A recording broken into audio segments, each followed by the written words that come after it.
आता तुम्हाला सगळ्यांना पाहून इतका आनंद झाला मला, आणि कधी राहुरीला जाते असं झालं होतं.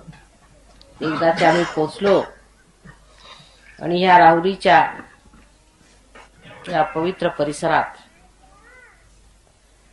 पूर्वी अनेक कार्य देवीने केलेली आहेत, पण आताचं जे कार्य आहे हे सगळ्यात मंगलमय आणि सुखदायी आहे.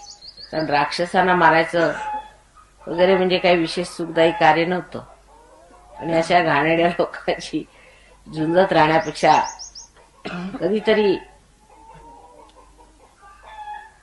असे लोक जे कमळाच्या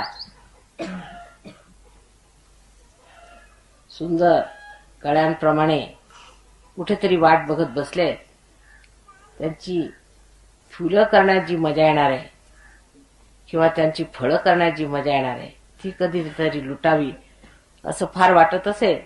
ते मात्र ह्या जन्मात पूर्ण झालेलं आहे, आणि तुम्हा लोकांचे आनंद बघून फार आनंद वाटला. किती म्हटलं तरी ह्या भारतभूमीच्या पाठीवर ही जी महाराष्ट्राची भूमी आहे ह्याच्यामध्ये सर्व विश्वाची कुंडलिनी आहे, हे मी आपल्याला अनेकदा सांगितले.